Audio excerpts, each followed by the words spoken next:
Okay, so I think we are ready to kick off. Welcome to today's webinar on our new UEBA module. We are very excited about this launch, and here to tell you more about it today is Christian Have, our Chief Product Officer. If you have any questions, you have a Q&A button somewhere on your interface here. So please submit your questions via that, and we will try to address all the questions by the end of the session. So Christian, over to you. Thanks, Nikolai. So good afternoon, good evening, or good morning, depending on where you are in the world. It is really, I'm really excited to be able to talk about our new module on UEBA that we're launching now. Today, I'll be covering a couple of different things on UEBA, but what I'm really looking forward to is the last part of on the agenda, which is an actual live configuration of UEBA, and then we will try to put it through its paces in a threat hunting exercise. We'll be covering the basics of UEBA, some of our use cases, how that maps to log sources, what is a model, how does scoring work, what kind of considerations do you need to make when we deploy, and then a brief introduction on what is licensing, how does it work, what is an entity when it comes to UEBA. So let's jump into it. It's not a lot of slides. The most of what we will be doing will be on the live system, so fear not. UEBA is, just to set the scene, is about user behavior. So it is applying machine learning models to look for behaviors in users and entities in the network. So an entity, what is that? An entity can be either a server, a workstation, a file share, or a URL. So with UEBA, you will get a tool that consumes the data of your SIM and adds advanced analytics on top of that. So according to Gartner, the A in advanced analytics on UEBA is sometimes machine learning, sometimes hard-coded rules, thresholds and averages, and so on. I'll be going into a bit more detail on what it really is in our situation. So when we look at UEBA and provide a little bit of background, there are certain pillars of UEBA when you see and look at UEBA on SIM value. So we see it in LogPoint. What we've built is that we want to have use cases that complement and augment your analytical capabilities within your SIM. So it could be the ability to detect malicious insiders, compromised credentials, lateral movement, data exfiltration. So it's basically allowing you to look at the data with a different set of tools. So that is the use cases that are driven by analytics. So analytics is basically the technology that enables our use cases to work. In LogPoint, that is based on machine learning. We use machine learning for detection, but also for scoring and prioritizing the observations that we're actually doing. These analytic modules we use for detection, that is what we call and refer to as models. So just keep that in mind. It's not a fancy word. It's nothing to be confused about. Models is just how we package up analytics. The final pillar for LogPoint is that we want to have a source agnostic approach to input data. It sounds super advanced, but the thing here is, and what's important is that we have built these models to rely on the LogPoint taxonomy. So that means that if we look for authentication misuse of credentials that consume authentication data, as long as we have those key value pairs in the log, it will work in our UEBA. So that means if you have SAP, or you have Office 365, or you have some kind of proprietary application that map to the same taxonomy, either through normalization that you've built or normalization that your partners have built or something that we have built in LogPoint, all of this will work in UEBA. So, brief overview of use cases. We have hundreds of machine learning models. These models are categorized into the 11 domains you see over on the table on the right-hand side. So compromised accounts, compromised machines, internal reconnaissance. All of these different models are mapped to the LogPoint taxonomy. So what I've done is I've taken a table that shows examples of where the key value pair combinations needed for these detection capabilities can be found. So don't see this or don't consider this as an exhaustive list, but think of it as these are some of the good log examples that will be used when you use UEBA. So since it's mapped to the taxonomy, you won't be needing professional services. There won't be tuning or data mapping exercises that needs to be made for this to work. So the time to value on our UEBA it's really, really good. So we're very excited. We're very excited about the way that we've been able to build this on top of the taxonomy. So let's go into a bit of the meat of what is the analytics. How does it work? What's the idea? So one of the concepts of UEBA, demystifying ML a little bit, is something called peer grouping. So what this means is that we observe the users in the network and we group users together that exhibit similar behaviors and we put that into baselines. After we do that, we will evaluate individual observations. Let's say that I log into a specific machine against the baseline of the group of users that I belong to. So if my group or my peers have never logged into this machine and I suddenly do it, that is potentially an issue. So you can ask yourself the question, how likely is it that our printer in the office starts behaving like our mail gateway? That is one application of peer grouping where we say, okay, the printer never behaves similarly to what is going on over on our email infrastructure. That's probably malicious. So an example is that we have here a user, Joshua Newman, that attempted to access a specific resource, but very few people in Joshua's peer group actually interact with that resource. You could argue, sure, he shouldn't have access to it if he isn't supposed to look at it. Accidents happen. There could be a breach. There could be something you can do, but you're not expected to do it. Here, peer grouping will help. So it is anomalous. And we can also show you why it's anomalous. How often does it happen in the group? So we provide not only the analytics to look for these things, but also very easy, straightforward ways of tying the observation to something that really happened. Click on the text at the top in the widget and you will be able to be taken directly back to the original raw messages in the SIM that the UEBA triggered on.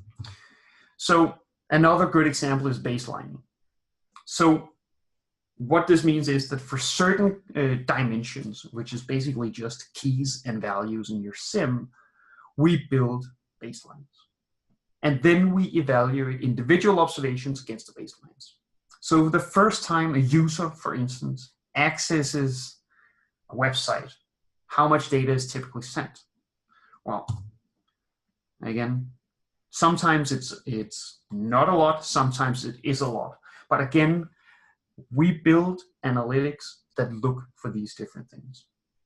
So these are the models. The models allow us to use different statistical functions, different machine learning functions to look for specific patterns of activity. That becomes a use case when we are able to tie together the mathematical function to its application, that is data exfiltration, data snooping, lateral movement. That's just applying it in different directions. And we've taken care of that with the hundreds of models mapped to these 11 overarching domains. But this is not enough, right? I mean, now I know that Joshua has done two things that is abnormal, but that alone is not really helping me a lot. So the final point where we're leveraging machine learning and advanced analytics is when it comes to scoring of our observations. So again, we use baselining. And a good example is that the moment my user account has been compromised, I know certain things are likely to happen. I will see logins from machines that I've not seen logins from before. I will see that maybe I'm logging into systems at hours that I typically don't work at, and I might be able to even see authentications from geographies that I'm typically not present in. So scoring is also about looking at how many models typically fire together and when do they fire individually. There might be a single model that always fires on its own, which is very important. And you might have groups of models that always fire together. And here, the individual importance of the scoring of the firings of these alerts, that is actually calculated in the scoring function. But what all of this really means for you as an analyst when you work with the tool is that we will give you the ability to be much better at determining what to look at and what is important when you work with the system. So, so how do we do it?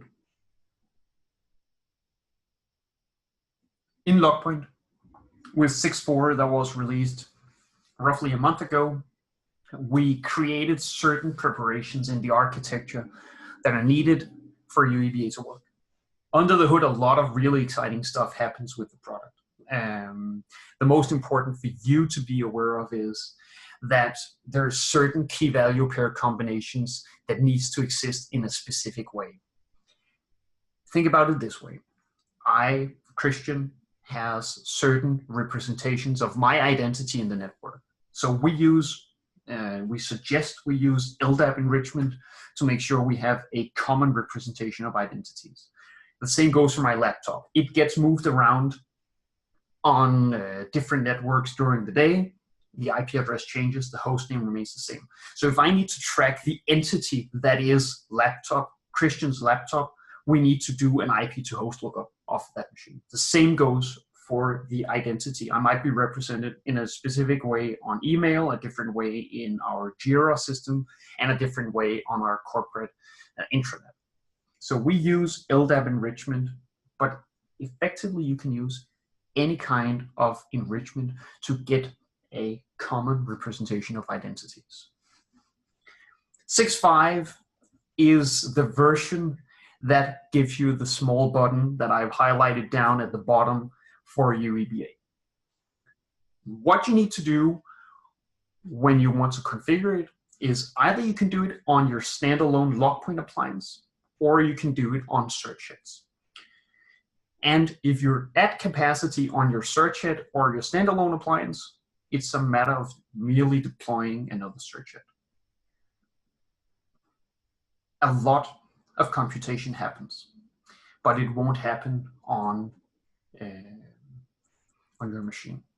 So what we've done is that we've built a component in LogPoint 6.5 that takes the data, and once you enable it and license it and it's set up and works, you send the data to central processing in our data center in Denmark, and if you're based in the US, our data center in the US. The way this works is that we encrypt the values of the keys that are sent. The encryption key never leaves your LogPoint machine. This means that all computations, all anomaly baselining, all of the alerts, everything that happens in the cloud happens on key value pairs that are useless to anyone but you. So it's done on the encrypted values. When an anomaly is detected on a specific user, it is sent on the encrypted value back to the LogPoint on premises, where the key is applied and the real identity is revealed. So this allows you to safely and securely deploy the system, have the processing done in the cloud, no additional hardware, no additional, effectively no changes to your SIM deployment. For the security conscious of our participants today, we do have the ability to go in and show you under appropriate NDA exactly how this works. We can demonstrate that, in fact, the key never leaves your network. You can demonstrate that we will not be able to see the raw data and so on. So, licensing. The SIM is basically log collection and analytics. So SIM is licensed on the number of devices that sends data. UEBA is monitoring of entities and the behavioral and analysis of the behavior of these entities. So we license that on the entities. So what does that mean for you? Well, it means that your AD servers, they are nodes that you need to have in your SIM. The entities, that would be the users in your AD. Firewalls, that's nodes. If you want to monitor the behavior of workstations that are connecting through the firewall, that would be entities. So the way it works is you import a license file. You will then instruct the UEBA module to monitor certain network segments and specific groups in Active Directory, for instance, and say, okay, all my servers, all my executives, users with high privileges, and select workstations across an infrastructure that I want to monitor. And it can be done through LDAP, so you can actually, it will continuously update and pull licenses as it needs to do until it reaches this limit. So it's very straightforward to set up.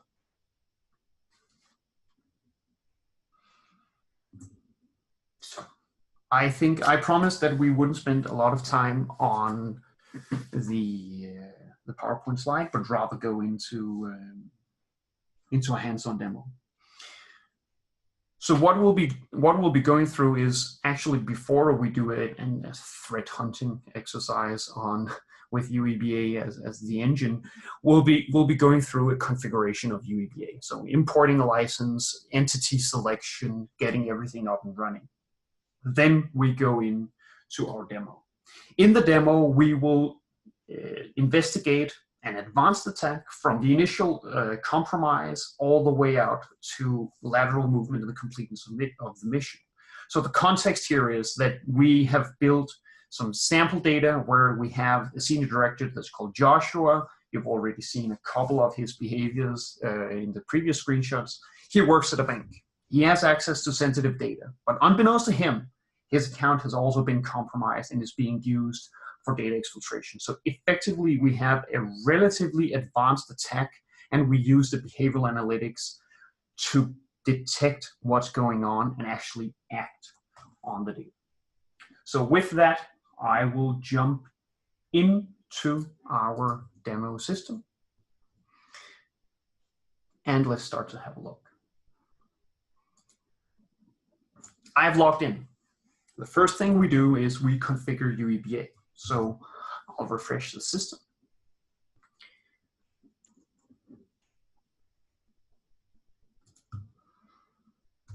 Let's see. I'll log in here.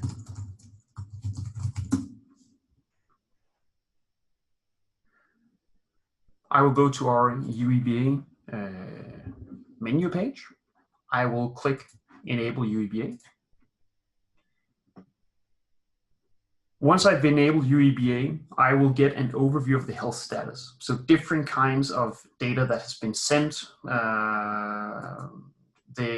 how much of the license has been consumed, and then we upload the license. So we get a hardware key. This is very similar to how it is done with a regular LogPoint license as well. So we upload the license file, we click submit. Now the system spins into action. We will now go in and say, okay, we have 100 entities that we can license. So now we need to pick out either workstations or users that we want to add into this configuration. So we click select entities. We'll call them important executives. Here we go. And it will be users. And we will use our CSV file that we have uploaded. You can see we can use LDAP. We can actually use a lot of the enrichment framework in LogPoint.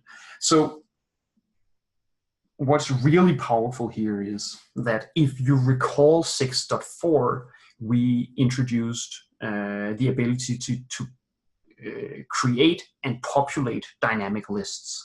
So ultimately, you can actually build a SIM that would automatically pick out relevant IP addresses and users from other analytics and submit that to UEBA for consumption. I would probably not recommend it in the first couple of months until you get up and running with it, but it is definitely doable. So in this case, we will take a CSV file with some users in it. I will use the name here. And I will have the option of actually using regular expressions to even filter a subset of what we have here. It's not something that is necessary, but we do have the option. Imagine you pull in a large LDAP tree. There might be certain things you don't want, even though it matches the query. I am able to pull out more entities. So let's say that I add an LDAP group now and the number of entities change. If the number of entities goes up, then of course the system would be allowed to do it. So I click finish. And now the system is populating, it's fetching the content of the CSV file, so that would probably go relatively smooth. It did. We have 11 entities out of the 100 entities now being consumed. Final thing we can do is that we upload a configuration file. This file is basically the wiring that will connect to the cloud infrastructure. This is where we make sure that if you're in Europe, it goes to the Danish data center. If you're in the US, it goes to the US data center. Click upload. And now we can say, okay, this is my initial configuration. When I click here, we can push in 30 days of historical, normalized, and enriched data to the system. When I do this, the system would immediately populate the first 30 days worth of baseline. This means that in relatively short time frame, depending on how much data you have, of course, you could start to see value almost immediately. If you don't use historical data, you only start from now into the future. It will take some time for the baselines to be truly accurate and really effective. So I strongly suggest and strongly recommend that you do the enable history service at this point. And at this point, the configuration is done. You will be able to see, as the health status updates, that data begins to stream into the cloud, and the system will start to populate data in its dashboard. At this point, I want to go to an overview page of the analytics. Now we are on the UEBA dashboard. We're on the sub-page that is called Overall Risk. There's also an Explore button. What you see initially when you log in is the amount of events that have been sent to UEBA for analysis. Of these 100 million events, we have found 2,500 anomalies. These anomalies have been detected on 22 specific entities. We see the different entities manifested. Some are users, some are websites, some are servers, and some are network shares. Overall, so this is part of the scoring we talked about previously, we see that there is an increase in our risk that has been taking place over some time. That we are a bit behind on the data on this system. So imagine that we are at July 15. So the risk score has been going up for at least a week. So I know now as an analyst that the risk score is higher than it has ever been. It has been going up for roughly a week. Let's go in and have a look. So I click on the user. So what happens now is that I go into the Explore tab, and when I click the user button, it changes this filter down here to relate to users. I have several different capabilities on this view. I have the option of filter anomalies. I can do it based on detection capabilities, users that we have seen in the system, different types of threats, but I can also free text type into this field up here. I have a filter that allows me to select what kind of data I want to see and what I don't want to see, and the more I click it towards the extreme, the less data is actually shown in the system.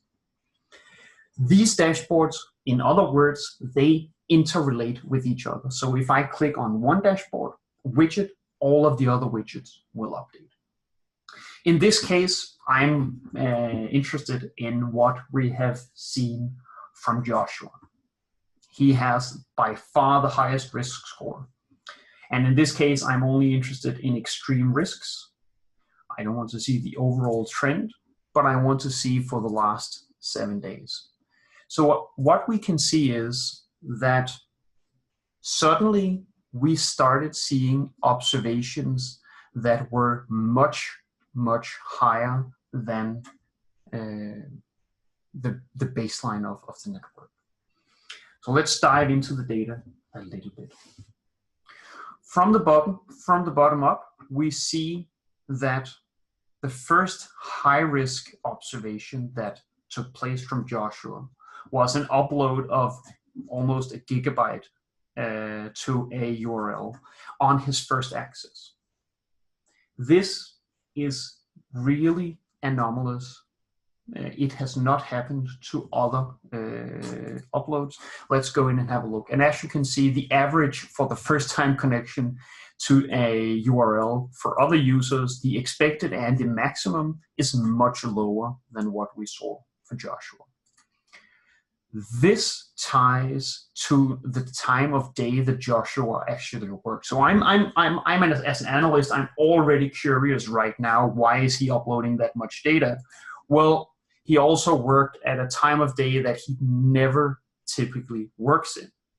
So I can see that he doesn't work a lot during lunch, but he works a lot before and after lunch. But this is abnormal. So he is acting in a way that is unusual right now. So what I see is that he uploaded data, then he logged in, then he had other activities that could be related to lateral movement. What I'm interested in here is that we see that he accessed the client data 38 times. This is unusual. So let's try to have a look at what else is going on. At the end up here, we see that there is a post message to a website with a dramatic amount of data. So he is working unusual hours. There was a big data transfer to begin with. Let's try to look at what's going on. So I click the Explore Raw Events. It opens up a new tab in my browser and takes me on the same system to the logs. So with the data I have, it is basically just exploring the same logs that we are always exploring.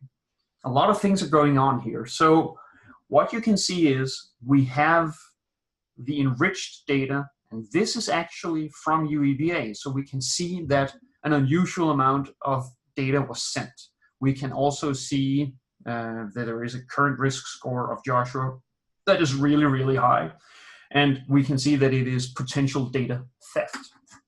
So UEBA has done its work at this point, and it might be data theft, also considering what happened previously. Let's go in and see what do we actually know about this machine. So at the end of the query, I will do a process TI of the destination address. What on earth is this device that we're sending all of this data to? So we're sending it from the card server, which is, well, honestly, why is our card server even sending data out? It shouldn't be, right? This is sensitive data in the bank. But what I want to do is I want to get a feel for what is this address. So when I do the process TI, I get a field that's called the category of the threat intelligence, like this. So let's see. Yeah, there we go. Every single event is actually related to malware command control. So there is a relatively high likelihood at this point that that what is going on with Joshua is actually really, really anomalous. So back to our investigation. We know data has left the system. We know that the communication of the data has been going to a machine that is known to be associated with command control. Let's try to go in and look at the data that Joshua accessed. So back here we have the share that was accessed by Joshua. He's accessing the data dramatically higher than what we expect from other users in the network. So let's have a look.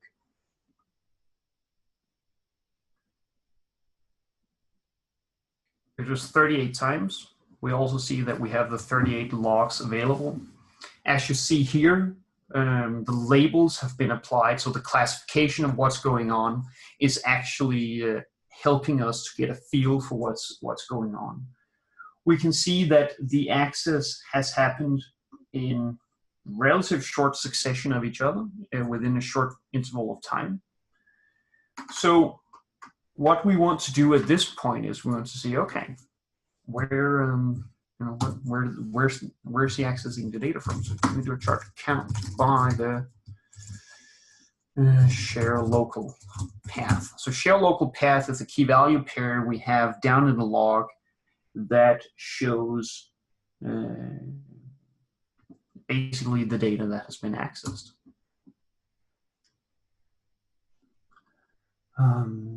And at this point, he accessed a client list from Oslo. So what's going on, right? There is something fishy going on. So at this point, we know he has connected at unusual times of day. We know data has left the system, and we know now that it was very unusual that Joshua actually accessed this data. And this is probably some of the data that has left the system. Also, it happened at a time of day where he's not really working. All right, so at this point, let's have a look. So we know data has been exfiltrated. We know his risk score began to increase roughly a week ago. We don't really necessarily have a good idea about what was the cause of the infection.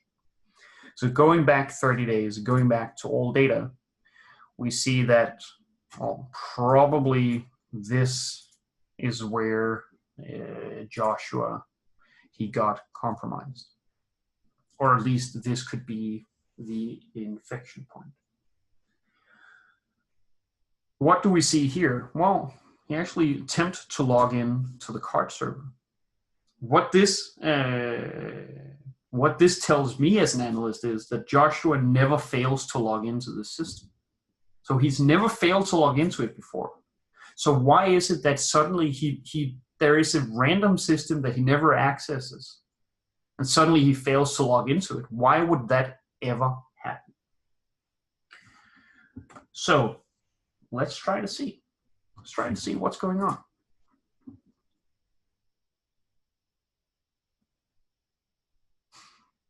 I drill into the data, and I see with relative periodic sequence, he attempts to log into this machine. UEBA already said, well, probably this could be compromised. It's at least incorrect password.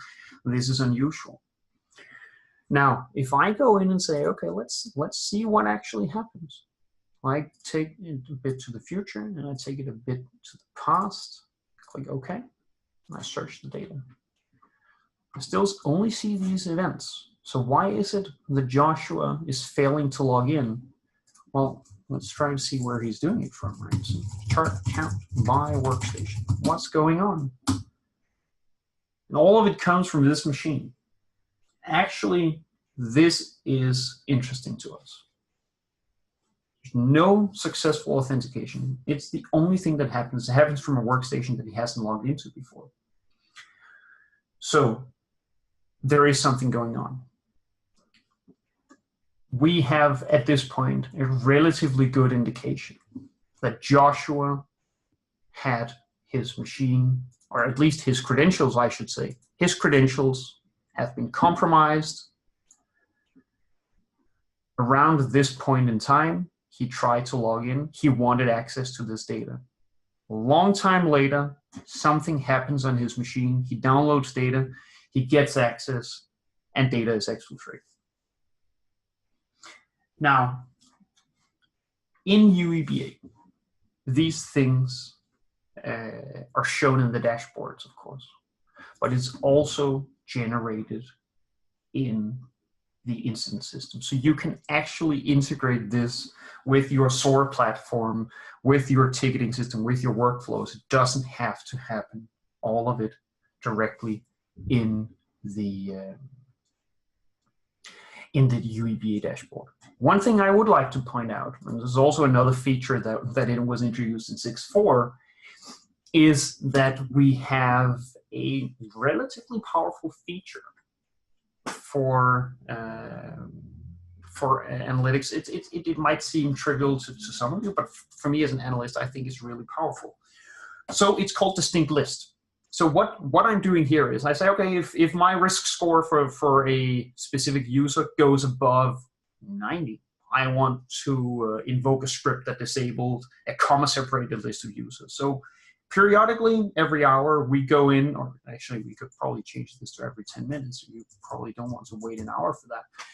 Every 10 minutes, we go over the system. If there has been any user observed with a user risk score of over 90, we can't wait for the analyst to actually take action. So what we do is we use the distinct list feature to get a comma-separated list of users that we want to disable in Active Directory. And the way it then works, we go into notifications. And in notifications, I have different options, right? I can send it to a SOAR platform, such as DF Labs Inkman. In this case, what I do is I have a Linux shell script that invokes a PowerShell command to disable users. It accepts a single input, which is a comma-separated list of users, which is part of the message field, and that's it.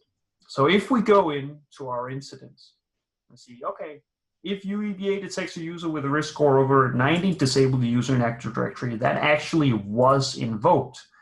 And we look at it. We can see that administrator has disabled an account that is Joshua Newman.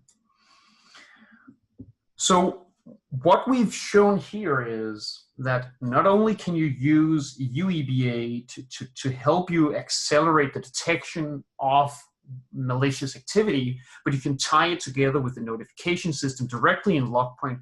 So say, okay, if something that is so abnormal happens, I want to trigger this automatic response to what's going on. As a side note to this, we have built reporting. Two kinds of reports are delivered out of the box. One that we can use for ongoing investigations. So let's say I'm an analyst, I have seen what Joshua has done. I can invoke the ongoing investigation report. The ongoing investigation report does a couple of things. First and foremost, it pulls the data you already saw in the dashboard, but all of the data for all of the different widgets, we pull that out. In addition to that, it goes in and adds the raw data, the relevant raw data from the actual log messages and pulls that in. So not only do I see, okay, he accessed a CSV file, he sent it out somewhere, but he actually also printed out a file that is called company roadmap that UEBA also deemed as being malicious or suspicious. So all of the different stages, all of the relevant actions for what happened during the incident can be shown. In addition to that, we've built an overview report. And the overview report simply shows the analyst, basically maybe it's a more high level report. It shows what's going on over time. So what has the risk distribution been for users that were actually tracking really high, threat exposure, the different kinds of threats sorted by user and so on. So this is a more high level report that you can use to track the historical evidence. So for me, this is it. We have used the dashboard to show how we can do threat hunting. We can go from a high-level overview down to the actual data, augmented with what happens in other kinds of contexts. We can do threat intelligence. We can work with the data. We can even trigger responses. So at this point, I hope you get a feel for how it works. I hope you get a feel for how it's licensed, how we talk about detection capabilities. And I would say at this point, let's see if we have any questions. So I've seen a couple of questions, and I will start. Let's see here. Graham Swart asks whether or not we will require more storage for this. We will not. There's a couple of key value pairs that will be added to the logs. So that will be a couple of bytes, but that's about it. The rest of the processing will happen in the cloud, so nothing will happen. Hubert Kesa asks if it's possible to anonymize the data only to providing a couple of different passwords to view the data. Yes, it is. LogPoint has a mode that's called data privacy. So with data privacy mode, you can actually use this system in this way. You need to request access to actually see what's going on. So that's part of the regular LogPoint product that we have, what's called data privacy modes. That is supported. There is, let's see here. What is the log retention? David Cumming asks, so what's the log retention period? Now, the way we work with this is you need to have some of the data in your SIM, two reasons. One is you need to be able to build a historical baseline, but that's only when we initiate. But you also want to be able to drill back to the original data. Let's say I click, instead of 30 days, I click all data and I get month worth, and there is an observation all the way out here. Well, maybe if I want to see the raw data, it needs to be there, obviously. Now, on the cloud side, on the other hand, what we store is we store a couple of months worth of these key value pairs, and some of the historical baselines go back even further. But it's something that's managed in the cloud. It's not something that is going to be associated with any kind of cost and so on. So it's not something that is it's not something that will be an issue at all. So let's see here. There's a question from Matt that says, are there any situations where you would want to license the user and the user's workstation in the UEBA module? So that I think that's the point, right? So we want to be able to find Joshua. We want to be able to see what's going on the card server when suddenly the card server is sending data out to a machine that is associated with command and control. So these are the exact entities that we want to license. All right. I hope, Matt, I hope that answers your question. So besides that, we have a question from Hubert Kesa again that asks whether or not the web traffic was HTTPS. So if we need to set up SSL interception. So that's a good question, right? I mean, what can we do? So in this scenario, we used a web proxy that was able to show us, okay, it was a post command or a post method that was used versus a get or whatever. So the more visibility you have, the better it works. As I said, we have hundreds of different models that detect different things. We would probably still be able to see that there was sent 1.1 or 1.3 gigabytes of data in a session, but the more information you have, the better this analytics will be. So I hope that answers the question. Another question is, where does the client data come from? Is it from NXLog? Is it from the LogPoint agent? Is it from Sysmon? So the good thing is that we rely on the LogPoint taxonomy, right? So in this case, what we do is we consume the key value pairs in UEBA. In this particular instance, I believe it was Windows event forwarding sent to a staging server that was picked up with the LogPoint agent. But in essence, it doesn't matter. And if I go in here, I can give you basically an example of what this could also look like, because what we have here is data from SAP. So we say, well, is SAP supported? Well, if you look at these key value pairs, it's not really something that is common for anything but, I suppose, SAP. I'm no SAP expert by any means. But the point is still, so even though we might not be able to send this data to UEBA because we won't, we do have the option of saying, okay, the user was Joshua Newman. So with Joshua Newman as the user, what was his risk score? In this case, it was actually 98.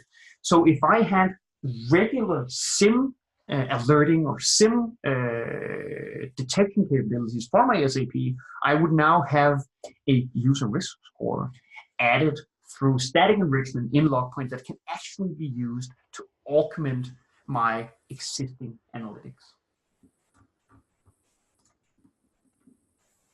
So at this point, I think we have actually, oh, here is another question from Louis. And the question is, any idea about how much CPU and RAM consumption the UEBA will require? So we've done some performance measurements, and it depends. So I would say if you estimate that you will have a performance impact of 10%, you would be good to go. That is what we are looking at. So the dashboards, they don't take up anything at all. What takes up is that we route the data. We need to know exactly what data to route out to the cloud. We need to apply encryption. We need to manage that everything has been sent and everything has been received. That's the processing that's required. So I would say around 10%. You can always remember with the LogPoint licensing, you don't need to license another LogPoint server. You can just spin up another VM of the LogPoint search head and configure UEBA from that. So it is possible with relatively simple configuration steps to bring another machine into the equation if you need to. But our current estimate is that it's around 10%. That is going to be the impact on your search head.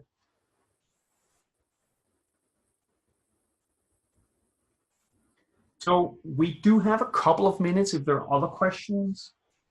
Otherwise, I hope you have found it helpful. We are ready to launch the product tomorrow. And at this point, it will be available for consumption. I hope you understand how the licensing works, what the impact will be on your solution, and so on. And reach out to me, to Nikolai, to your local sales organization if this is something you would like to try out. We do have an option for a free proof of concept of this solution. You already have the data. You don't need to change anything on-prem. So if that's something that is of interest, reach out to your local LogPoint contact. And Christian, I think there's a few questions in the chat as well, if you can see that. I didn't see those. I see here. Good. So I see it now. I'm sorry. So there is a question on the cloud infrastructure. So the data is hosted on our own data center. So we actually do the run and the operate part of the infrastructure. So it is, the classical Hadoop kind of infrastructure that is being run, and it is done on our own servers. And the servers are located in different places in the EU and in the US. In the EU, it is based in Copenhagen, in Denmark.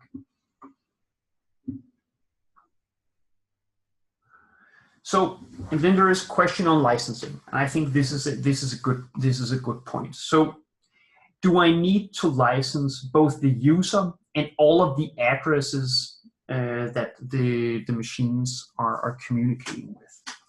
So think about it this way. If Joshua accesses a machine he hasn't accessed before, it's still Joshua's baseline. So the way I think about it is that if I want to know what Joshua is doing, I license Joshua. The card server itself actually sent data out. It has never done that before. And we can get that insight because we also monitor the card server. I hope that explains it. But no, all of the addresses that he is using, no, they don't need to be licensed. It's also why we can say, okay, he connects to a URL he hasn't connected to before. It's not because we have to license every single website out on the internet. That would be an ambitious sell to put it like this. So no, that's not how it works. That is tied to the user. There was a question about what will be the waiting period. So and I think that's a good question, right? So if we enable this today, we have the historical data with IP to host and LDAP enrichment in place. It is a couple of hours to maybe a day that you need to wait. Depends on the amount of data that has to be put into the cloud. So there is, of course, the logistics of sending it to the cloud. And on top of that, the other thing that you need to be aware of is that there's some computation that has to be made. So it varies. In our tests and in our beta customers, it was within a day or two that data would start to flow back. There's a question, and I think this is a good one from Louis as well, if there is any mechanisms for buffering if the cloud connection is lost. And yes, there is. We keep complete track of what has been sent to the cloud, what has been processed in the cloud, and what is yet to be processed. So you don't miss out on anything. And it also provides a bit more resiliency to the service that it works like this. Yes.